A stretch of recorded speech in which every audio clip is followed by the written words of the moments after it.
Hey, how's it going? Parker Welbeck here with FullTimeFilmmaker.com, and in this video, I'm going to be sharing with you my top 10 tips to editing better music videos. I recently shot a music video for some buddies of mine at Foreign Figures. I've shot a few for them in the past, and if you want to see the full music video that we're going to be digesting today, you can check that out on their channel. But as I was editing this music video together, I was recognizing some things that I haven't talked about that I wanted to share with you to give you a little behind the scenes look at how I edit a music video. So hopefully this will give you some insights on how to make your edits more cohesive, more engaging, and better immerse your audience into the story. And most of these tips apply to any kind of edits, not just music videos. Before we dive in though, big thanks to Adobe for sponsoring this video. It's not very hard for me to promote them because I've been using them for the past 10 years, and they are my go-to editing software that I use for all of my videos. Plus, they're still using my footage that I shot in Guatemala as their sample footage for people to practice editing with. Now, in all honesty, I have tried switching to other editing softwares because some do better at this or that, but the truth is no software is perfect. They all have their pros and cons, and I always find myself relying on Premiere Pro as my favorite editing software because it just has more professional editing tools. Specifically, their new transcribing and auto-generating caption feature is something I can't live without when creating social posts, and their title animation variety, both made by Adobe and third parties, is just unrivaled. And I actually did tutorials on both of these topics that you can check out on Adobe Video's channel, and I'll link to both of those in the description below. But let's go ahead and dive in now to some editing tips. So tip number one is just my general sifting process or cutting process. Now this music video in particular, I shot 15 different takes on the Red V Raptor in 8K using Mikey lenses and a blue morphic filter. First time using it, let me know if you like it or not. And then I also got 2 wide angles on the C70 on a Ronin. Everything else was handheld, getting a variety of tights, mediums, and wides. And you can see here my timeline of all 15 different takes. And you'll see how I just have different clips highlighted and different clips hidden underneath. So if you just look at one video line, let's look at video line 7,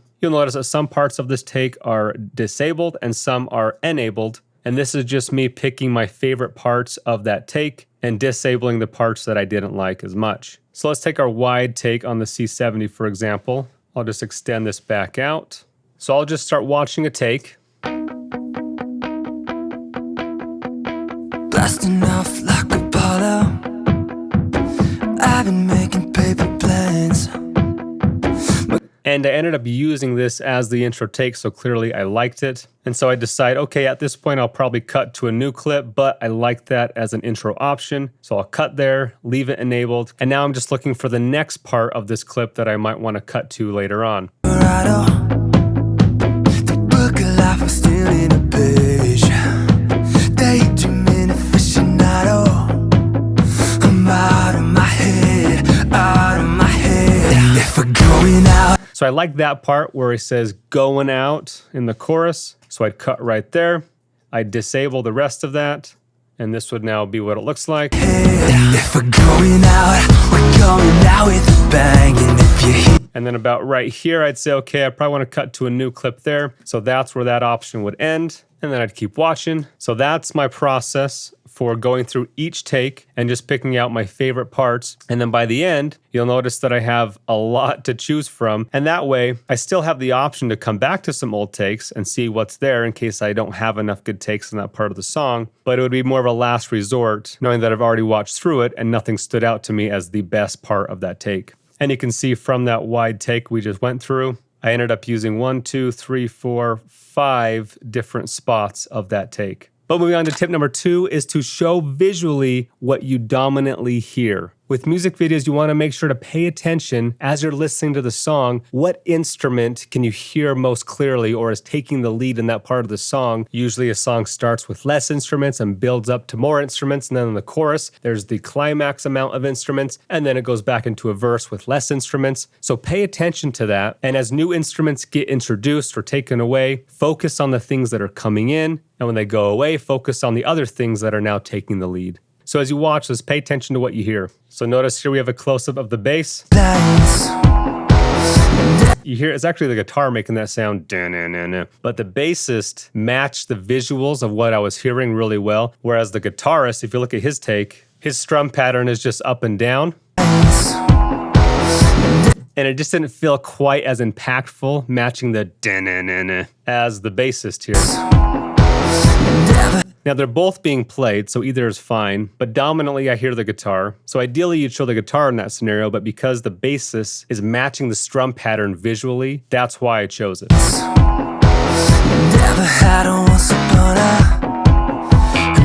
And then after the bassist part, we cut to the vocals, focusing on what he's saying. Because the instruments kind of quiet down for a sec while he delivers that line. And again, the bassist, you hear a little ding, ding. So we're gonna show that because that's what dominantly stands out in the music right there. Now it's the guitarist part. You're gonna hear his instrument most dominantly coming in here, so we're gonna show him next.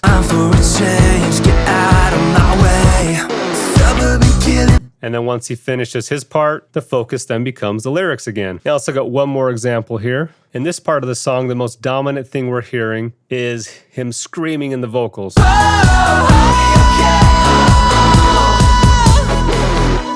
And then you hear the drums hitting a final beat and then... So I wanted to show that transition. Definitely I wanted to show him singing that in a close-up to feel the emotion and power behind those vocals.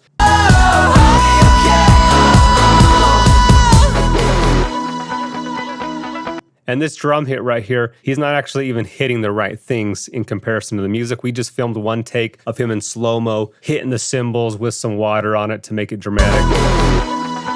And then we slow it down on that as the drums end and we go into the bridge. But how much less dramatic would this part of the song be if I was showing the bassist?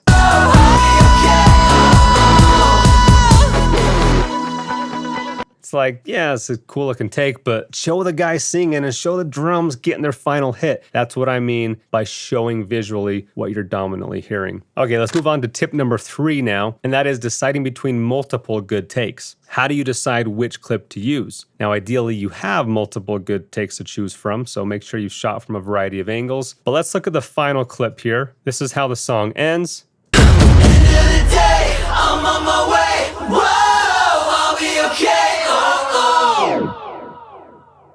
And let's look at some of the options because I actually didn't go with this from the beginning. The clip I chose from the beginning was this one, a wide shot of me backing out. Today, I'm on my way. Whoa, I'll be okay. And here's some other options I could have chosen from. Today, I'm on my way. Whoa, I'll be okay. And here's one more. I'm on my way. Whoa, I'll be okay. Any of those could work. Why did I choose the one I did? Let's look at some of the reasons. First off, I love this flare right here coming off of the cymbal. I love his actions. He's spreading his arms out.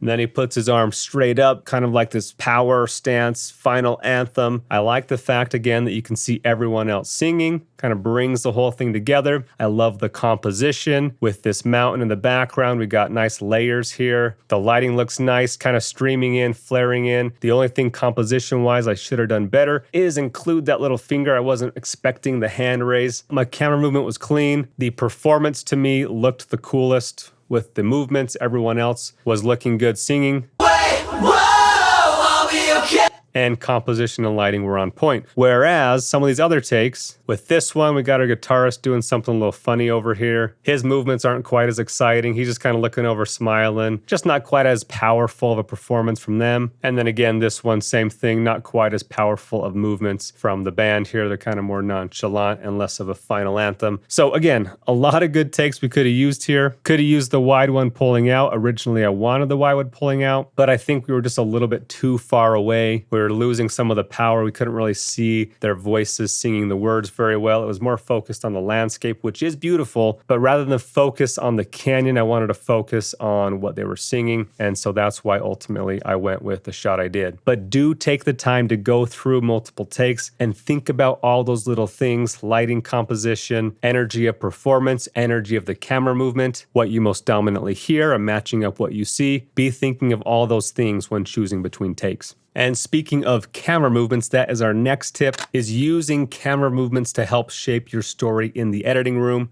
What I mean by that is this first clip, this is a wide push-in, which is very typical to open up a scene. It helps establish the location, tell the viewer where they're at, gives them some context. It's a great way to open up a story. Now, most of this was shot handheld. I just did a few Ronin moving shots because I knew I'd want some of those places to pull in and pull out. Some other parts I do that is in the choruses. I'd always back up, and then as the chorus would hit, I'd make sure I'm already moving. And if we're going out with the bang, and if you hear me out, And then obviously that outro shot, I made sure to be pulling away. end of the day, I'm on my way. Whoa, I'll be okay. And that's just a great way to tell your audience we are now leaving, story is ending. So the camera movements can help take the audience on a story, a journey through the music video. Now, obviously I didn't end up using that pullout. I ended up using one of these. But another place that I was using camera movements to help sell the story and bring emotion and make it engaging was at the end of the bridge. We had our guitarist winding up here. If we're going out, And then he drops his guitar down as we hit that chorus. And the bassist did the exact same move. And so with my camera, I matched their movements to make you feel like you were there, that you were with the guitar. And because I did the exact same camera movement on both of those, I was able to cut those together in a way that felt more fluid, like one seamless motion.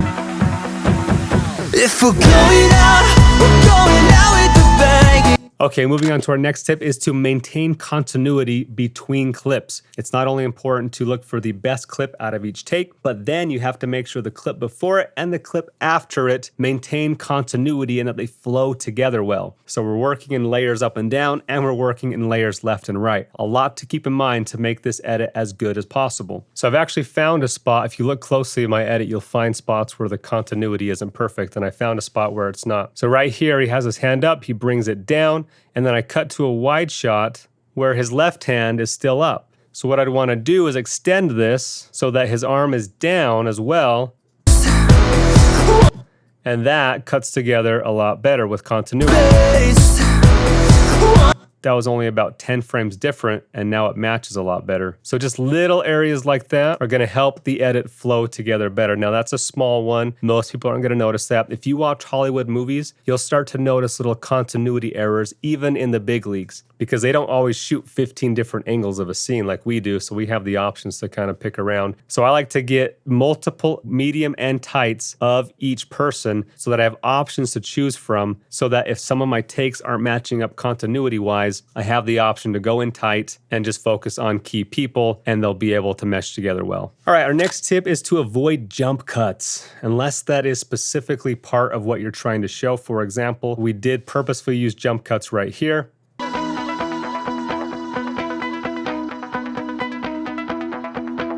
Because we are showing the passing of time, that they were coming closer and closer to the camera. So that's a time where, okay, we're showing the passing of time, so that's where storytelling-wise, the jump cut helps tell the story. Most of the time, however, jump cuts are jarring and distract from the story. So an example of a jump cut you wouldn't want to do is this wide shot we have here, and then cutting to a different wide shot in pretty much the exact same location. You see my framing is almost identical, but it's a little bit different. That is a jump cut that you want to avoid. Instead of going from a wide to another wide from a slightly different spot, the 30 rule degree tells us that you want to be at least 30 degrees from your other camera angle, and ideally also a different distance or focal length from your subject. So you see here we got a 16 millimeter wide, and then I cut to a 50 millimeter medium shot of just the singer. So throughout the edit, you'll notice that I'm either changing focal lengths or I'm changing subject. We've got a medium shot of the drummer, tight on his foot, medium shot of the singer, tight of the guitarist, medium shot of the bassist, medium shot of the singer, full body of the guitarist, medium shot of bassist, full body of singer. So you see how we're changing focal lengths, changing subject, changing camera angles so that we don't have any jarring jump cuts that are showing pretty much the exact same thing from the exact same angle. All right, our next tip is to cut on action. This is a more commonly known technique in editing, but especially in music videos, you want to make sure when you're directing that you're telling your artists, hey guys, show some emotion, some hand movements. Don't just stand there singing like this. We need some movement, which is also going to help us cut together better because we're going to have action that we can cut on. Let's look at a few examples of action that I've cut on in this music video. So this medium shot, he swings his arm. And as that arm swings through, I'm using that to kind of wipe to the next shot. And you don't have to do a fancy wipe transition, just do a clean cut, but the fact that there's action is going to make it feel more seamless. And then watching this take, they all put their arms up and I cut when their arms come up. I'm purposefully looking for movements to cut on. And again, if they're not doing any movements while they're performing, direct them and tell them, hey guys, I need more movements. Get into this so that I can cut these together on action better in the editing room. Another example we already mentioned was this one, cutting on the action of him coming down, matching to the bassist coming down as well. If you look at the wide shot, you see both of them doing the exact same action. So I could have made this edit a lot more boring if I didn't look for the most action-oriented takes and then try and cut on specific actions to help carry the edit along and make it flow better. But moving on now to tip number 8 is to match the pacing of your edit, of your cuts, to the music. What I mean by that is, again, most songs are dynamic. They're not always going to be the whole time. They're going to start slower. They're going to pick up. They're going to climax at the chorus. They're going to come back down in the verse. Music is telling a story. So match your pacing of your edits, your cuts, to the pacing of that music. So starting out, we have one really long take because it's just muted guitar. The pacing of the music is slow. I'm not saying tempo. The tempo is the same throughout the whole thing. Pacing meaning, is it feeling fast or is it feeling slow? It starts out feeling slow. Blasting off like Apollo. So we start off with a 10-second take. Calendar dies tomorrow. I'm out of my head. And the only reason I moved to quicker takes right here is because I want to introduce each of the band members early on. Part of telling that story is to introduce your characters. So we've introduced all of them in a wide. Now I want to introduce them individually. Here's our drummer. Here's our guitarist. Here's our lead singer. Here's our bassist. But now after a few quick cuts, you see that I've gone back to some medium cuts. These were about 2 seconds long, and then these ones are about 4 seconds long now.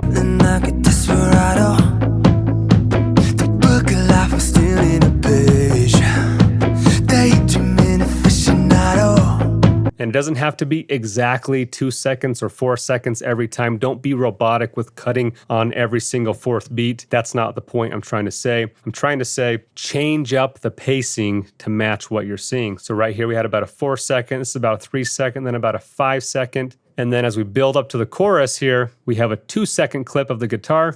Out of my head, if we're going out, we're going. And then we have a pretty long take here of the chorus. Even though the pacing has picked up, their actions of them dancing around and being energetic matches the pacing. And so it doesn't always have to be just that the cuts have to pick up. If the clip you have has a lot of energy, then you can show it longer. You don't have to cut. So this one's a good 5-6 seconds here. If we're going out with a bang.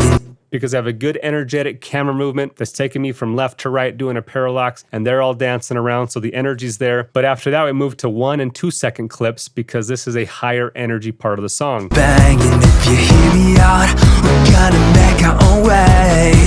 Nothing to lose. Again, focusing on the instruments that you most predominantly hear. Nothing to lose, nothing more to say. Cause if we're going out with a So if you pay attention to this edit, if you watch it, you'll notice some slower clips at the beginning, some faster clips during the chorus, slows back down a bit right after the chorus. And that's another thing, is to give your audience a breather. Once you've gone through some fast-paced cuts, give them a little rest from the fast and let them breathe, assuming that the pacing of the song slows down, which it does after this chorus and most choruses. So after this chorus, notice how it slows back down. We're going out with a bang. Stuck inside Americana. I've been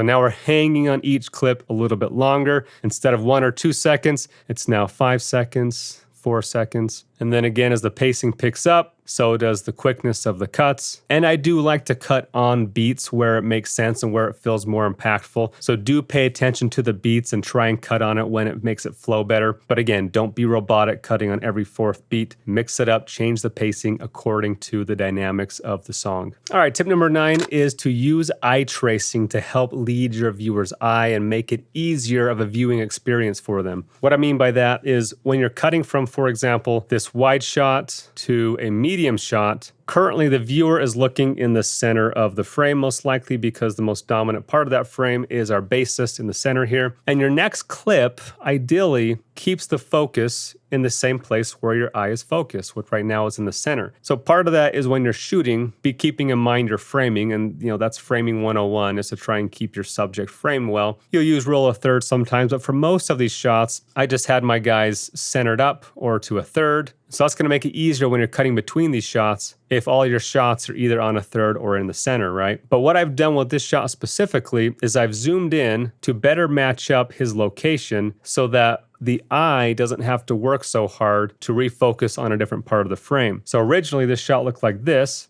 wider, and then when it comes to this, look where his head jumps to. It goes from down here to up there. And that's not a huge jump, but it is a jump. And so to eye trace and make it easier for the viewer to not have to jump around and figure out where they're focusing on next, I just did a nice little zoom in, digital zoom in here. And now look, the head is in a much similar place. If I wanted to get even more exact, and the reason I didn't is because he's framed up in the middle and I like that framing, I could have pushed him over to the side here to even better match up and trace your eye to the exact same spot.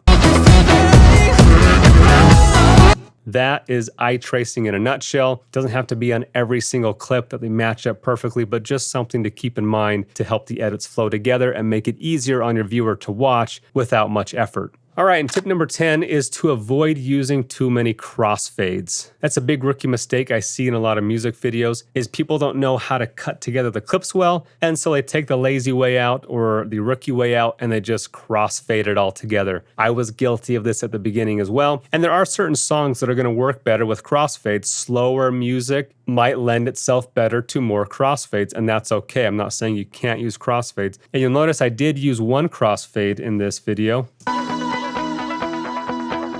And it's during a slower part of the song, specifically when we're transitioning from the performance to some random B-roll of them running.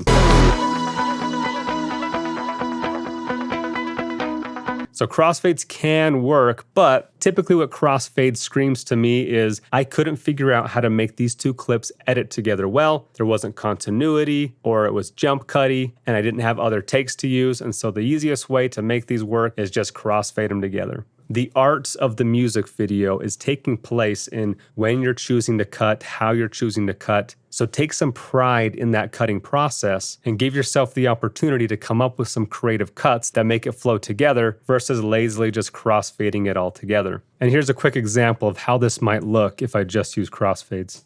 Chasing aeroplanes, never had a once upon a time for a change, get out of my.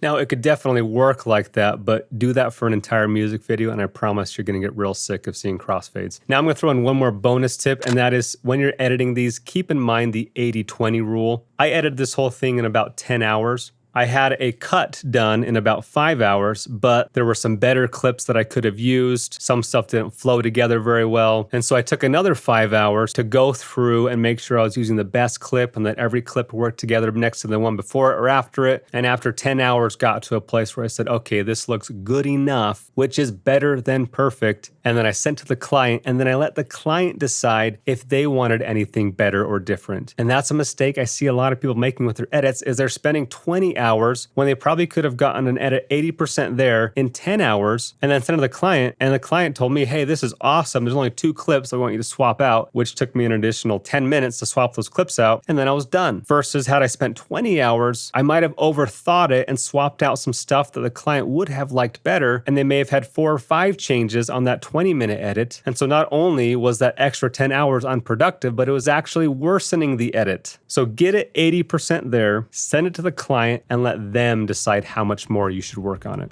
But there you have it, folks. Those are my 10 editing tips for music videos. Hopefully you learned something new. And if you guys want to learn more in depth my editing process, I have my full workflow that can be found at fulltimefilmmaker.com, or we have our own Premiere Pro mini course that you can buy separately as well. Lastly, big thanks to Adobe again for sponsoring this video. You can check out other tutorials that I've made on their channel, links in the description below. But thanks for watching. If you have any further questions, please let me know.